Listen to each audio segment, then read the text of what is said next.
Bienvenidos a Más Salud en tus Manos. Mi nombre es Paola López y en este programa de hoy queremos revisar cómo está el panorama respecto al COVID-19. Otra vez nos enfocamos en esta pandemia. Nuevamente hay que hablar, así como lo hemos hecho en otros programas, anticipándonos al tercer pico, pues ha llegado a nuestro país y con cifras preocupantes, porque en las últimas semanas hemos registrado en promedio 400 muertes diarias por cuenta del COVID-19. Pero ¿por qué las organizaciones médicas insisten tanto en ese pedido al gobierno de declarar la emergencia nacional hospitalaria? ¿Qué está pasando con los servicios de salud para otras especialidades? ¿Qué está pasando con el tema también del paro nacional que ha venido afectando incluso la llegada de diferentes insumos médicos necesarios para el tratamiento del COVID-19 y para el tratamiento también de otras enfermedades? Pues hoy nos queremos concentrar en este tema, en la realidad, en la situación actual que estamos viviendo en nuestro país por cuenta del COVID-19. Bienvenidos. El panorama actual del COVID-19 en Colombia no es para nada alentador. El país es el cuarto con más muertes por este virus. Estamos teniendo más de 500 muertos por día. Estamos esperando un aumento de la tasa de contagios secundario a las aglomeraciones que tuvimos en las pasadas 2 semanas en todo el país. Por ende, la tasa de mortalidad que estamos esperando que también vaya a aumentar.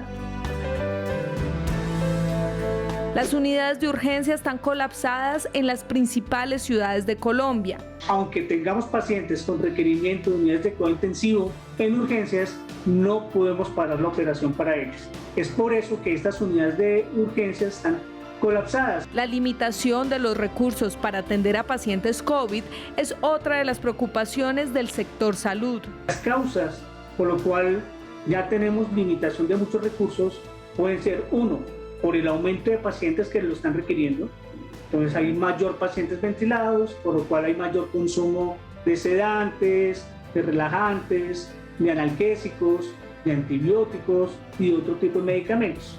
No solo medicamentos, insumos también. Estamos teniendo otro fenómeno colateral y es el aumento en la consulta de pacientes graves que no tienen que ver por COVID porque no tienen medicamentos para su control crónico.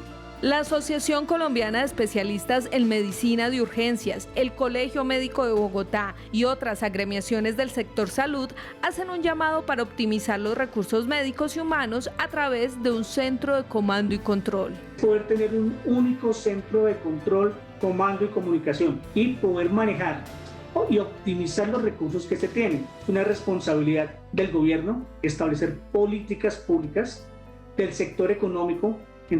Están pasando por una situación muy difícil, pero necesitamos un trabajo conjunto para poder salir adelante y obviamente una responsabilidad de toda la comunidad. Un trabajo conjunto, la responsabilidad de toda la comunidad y por supuesto la disposición de seguirnos cuidando. Y cuidando no significa únicamente usar el tapabocas de vez en cuando, olvidar el lavado de manos. Cuidando es de verdad evitando la propagación de este COVID-19. Pues hoy es un tema difícil, es un tema complicado, un tema que realmente hemos escuchado y que tristemente se nos ha hecho paisaje, se nos ha olvidado un poco la presencia del COVID-19 y por eso quiero empezar nuestra conversación con nuestro especialista invitado. Él es el doctor Herman Bayona, presidente del Colegio Médico de Bogotá y además jefe de cirugía en el Centro de Investigaciones Oncológicas. Doctor, bienvenido a Más Salud en tus Manos. Muchas gracias por la invitación. Doctor, quiero empezar por eso. ¿Se nos está olvidando que está el COVID-19 presente? Sí, realmente la situación económica, social y todo esto que hemos vivido en las últimas semanas ha dejado de visibilizar una situación crítica que estamos viviendo en el sistema de salud, que es la situación de pandemia y por la cual estamos en un colapso de nuestro sistema de salud definitivamente.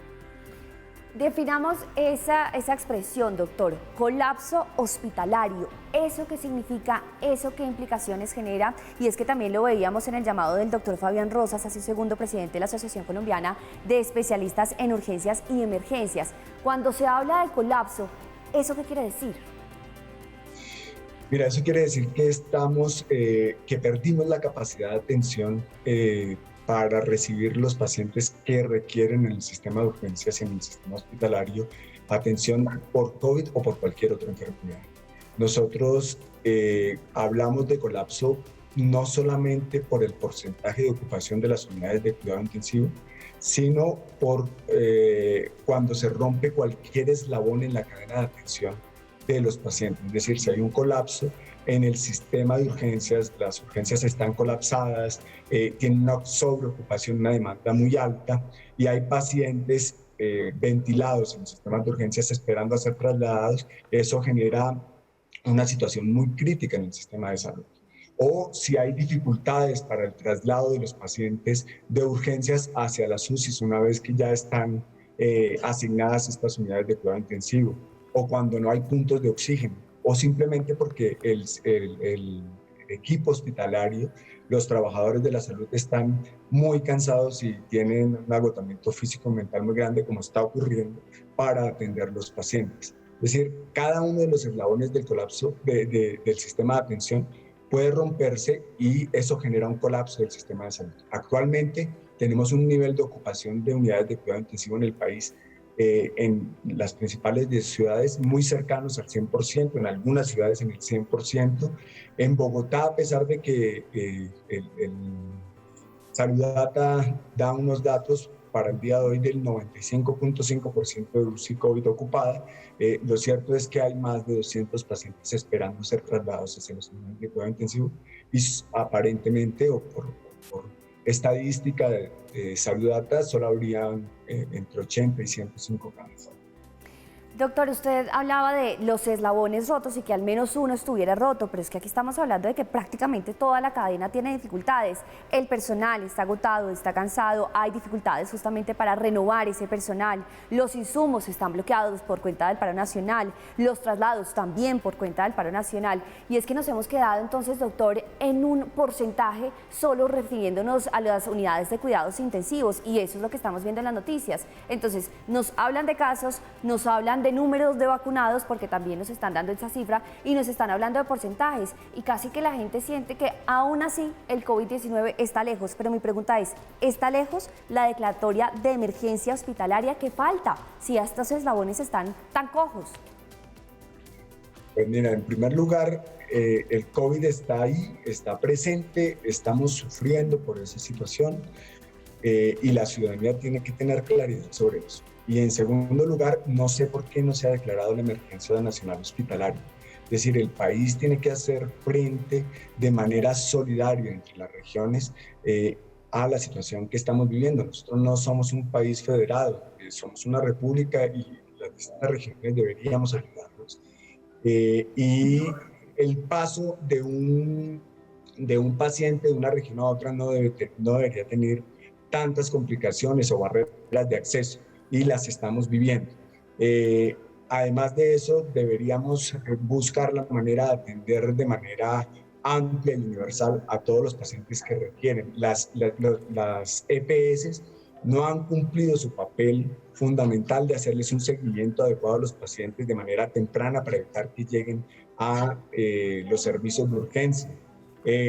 No hay suficiente número de pruebas. Ustedes se han dado cuenta que el número de pruebas, independientemente del paro, han venido disminuyendo. Ya el día de ayer solamente hicimos 70.000 pruebas, pero con un porcentaje de positividad muy alto, de más del 30%.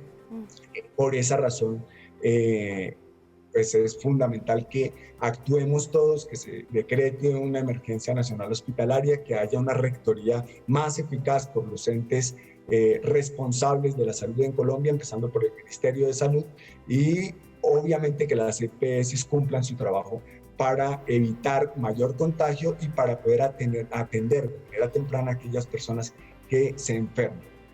Doctor, esa atención temprana que además es fundamental, ya nos estaba mencionando, una de las implicaciones de esa declaratoria de emergencia nacional hospitalaria tiene que ver con la atención universal. Después de la pausa, doctor, si usted me sigue acompañando, por favor, lo invito a que nos explique mejor qué significaría esta declaratoria y por qué se hace tan necesaria. Ya volvemos aquí a Más Salud a tus Manos.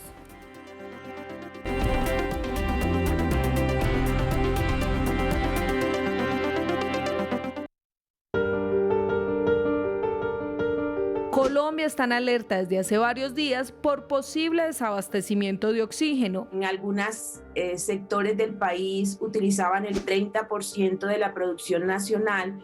Esas áreas del país ahora ya no requieren solamente el 30%, sino que requieren, aumentó al 70%. Entonces, pues hay una demanda aumentada para una producción nacional que se mantenía en unas cifras estables.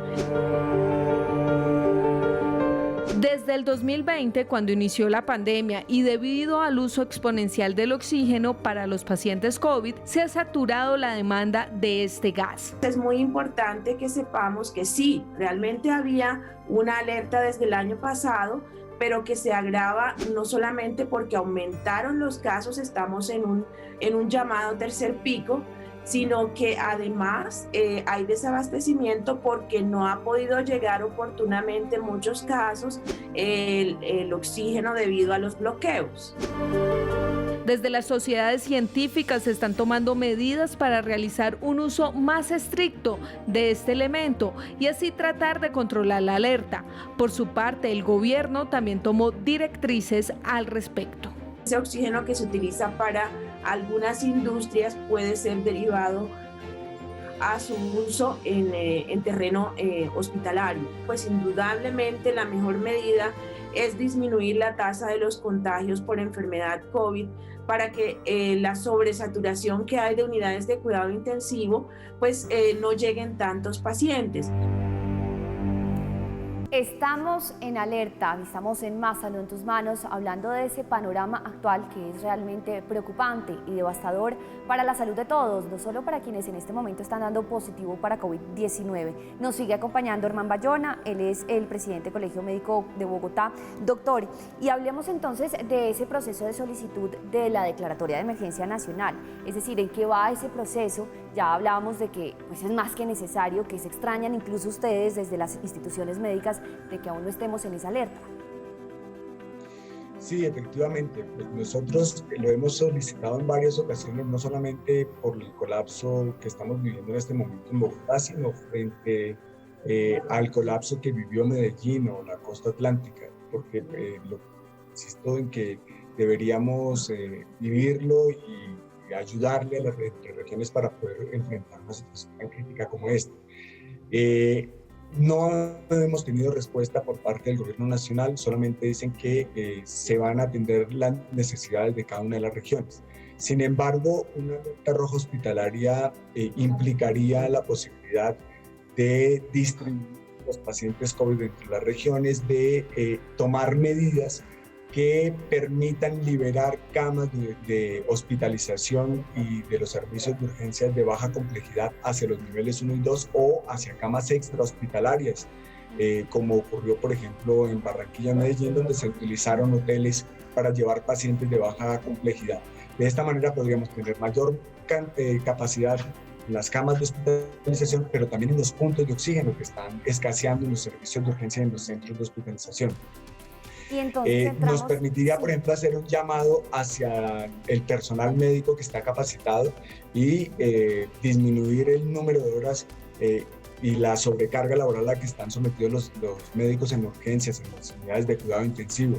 Nos permitiría además distribuir mejor las camas de unidad de cuidado intensivo, pero todo esto tiene que estar acompañado de una política para romper la cadena de transmisión del COVID-19, que no lo estamos haciendo. Es decir, independientemente de que no tengamos cuarentenas generales, la necesidad de hacer aislamientos selectivos efectivos debe permanecer y no lo estamos haciendo. No estamos llegando a donde vive la persona, se están haciendo por cada paciente que está con COVID, se están haciendo entre 3 o 4 pruebas, cuando deberíamos estar haciendo más o menos entre 20, 50 o hasta 100 pruebas para generar un cerco epidemiológico adecuado y que no necesitemos encerrarnos nuevamente en cuarentenas. Entonces, los llamados de los gremios de la salud y desde las sociedades científicas, como tú lo has referido, es que tomemos acciones mucho más efectivas y que haya una rectoría más eficaz por parte de las autoridades de salud. Doctor, usted ha tocado básicamente todos los temas de esta crisis. Hablamos del tema del oxígeno, hablamos del tema del personal médico, hablamos incluso de esos aislamientos efectivos. Y claro, cuando uno ve este panorama desde su casa, por ejemplo, pues simplemente se preocupa. ¿Qué hay que hacer? ¿Qué podemos hacer nosotros? Porque está el llamado a seguirnos cuidando, pero también hay que decirlo, alcaldes, gobernadores y todos aquellos que podrían implementar medidas, pues están casi que en una sin salida, porque decretar ahora mismo un aislamiento efectivo o una cuarentena estricta, pues es complicado socialmente y todos sabemos que no es fácil tomar esa decisión. Sí, efectivamente, hacer una cuarentena en este momento es muy difícil desde el punto de vista social y económico, por eso insistimos en que se puedan hacer aislamientos selectivos sostenibles y que para eso es fundamental que las EPS que no lo han hecho hagan esto que estamos hablando del seguimiento a los pacientes COVID y los cercos epidemiológicos efectivos.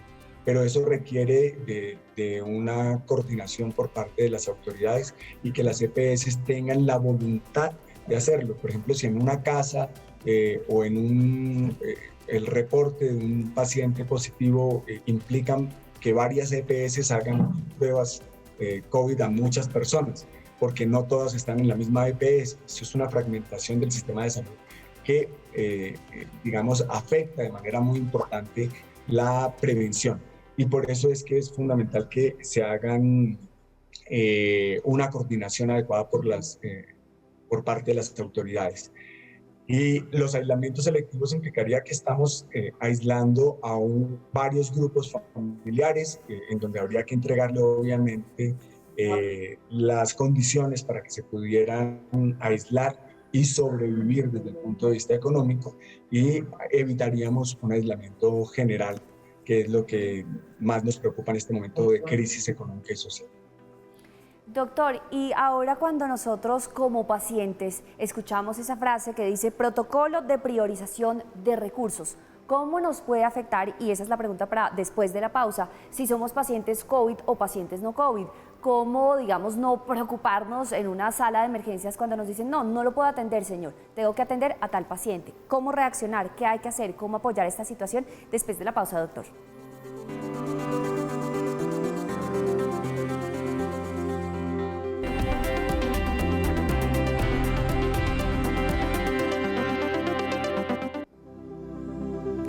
Llegó el tan anunciado tercer pico de esta pandemia y llegó absolutamente devastador. Es una realidad que está acabando con muchas vidas, pero sobre todo ha deteriorado de manera significativa el sistema de salud.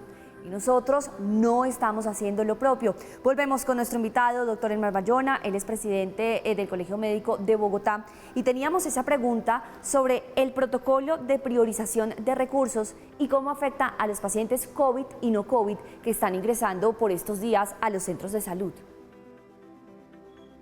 Bueno, con respecto a eso, primero hay que dejar claro que el protocolo de priorización de recursos es una acción final y que no debería hacerse si existen camas de unidades de cuidados intensivos disponibles en el país. Ahora, la atención sobre las personas que llegan a los servicios de urgencia o digamos, al sistema hospitalario debe hacerse independientemente de que haya o no haya recursos. Nosotros no vamos a dejar de atender a absolutamente a nadie. Esto solamente indica que si hay un ventilador y dos personas lo necesitan, va a hacer uso del ventilador aquella persona que tiene mayores posibilidades de sobrevivir. Y no depende ni de la edad, ni del sexo, ni de la raza, ni obviamente de su condición económica. Depende de las posibilidades de sobrevivir.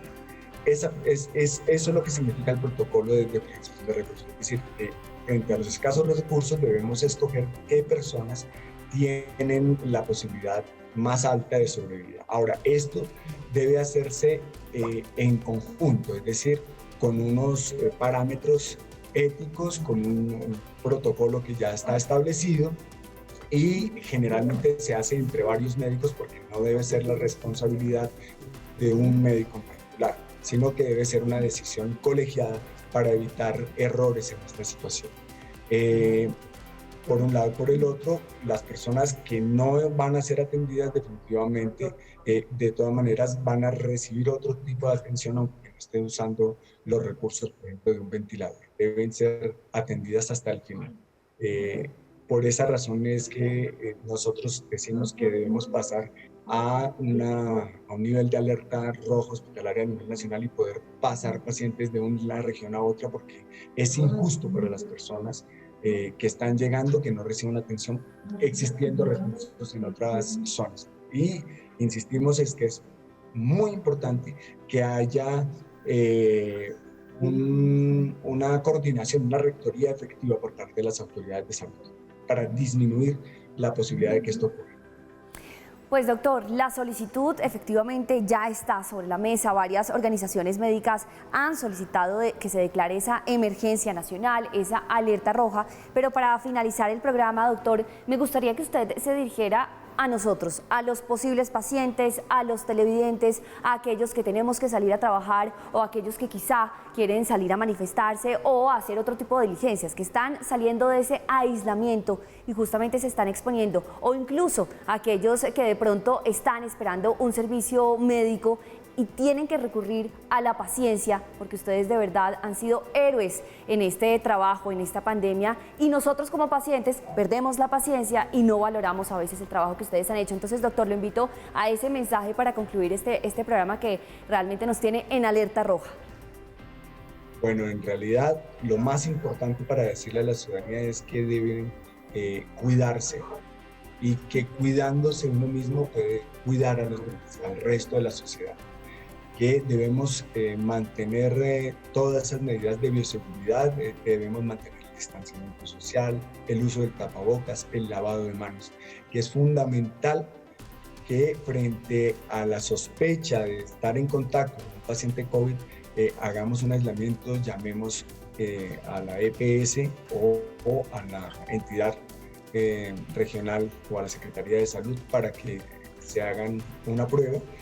Y en el caso de síntomas, con mayor razón, es decir, cualquier cuadro gripal, molestia, malestar, cefalea, dolor muscular, decaimiento, rinorrea o secreción nasal, tos, dificultad para respirar, fiebre, cualquier síntoma de los que hemos nombrado hasta ahora implica que puede tener COVID, incluso diarrea. Entonces, y deben aislarse, llamar a la EPS, para ser atendidos y para poder tomar una prueba que descarte esta posibilidad y de esta manera hacer cercos epidemiológicos efectivos. En la medida en que nosotros individualmente tengamos responsabilidad, podemos ayudar a los demás y a evitar una catástrofe de mayores proporciones a las que estamos viviendo, porque ya es una catástrofe lo que estamos viviendo. 500 muertos diarios es un absurdo realmente. Doctor, muchísimas gracias por su tiempo, gracias por acompañarnos en este espacio. Y sí, realmente esa cifra es aterradora y no esperábamos que este pico fuera tan duro, pero es catastrófico y se va a alargar un poquito más esta situación, ¿no, doctor? ¿Usted qué opina ya para despedirlo? Sí, definitivamente todas estas situaciones van a generar un aumento en el tiempo y en la cantidad de demandas sobre el sistema sanitario, sobre el sistema hospitalario. Por eso estamos muy preocupados, por eso insistimos en que debemos actuar de manera más urgente por parte de las autoridades de salud. Doctor, gracias por utilizar también este medio para compartir ese mensaje, ese llamado urgente a reaccionar a esa declaratoria de emergencia sanitaria. Que tenga una buena jornada. Muchas gracias, gracias por invitarme a la salud. Y por lo pronto, pues a nosotros, ¿qué nos queda?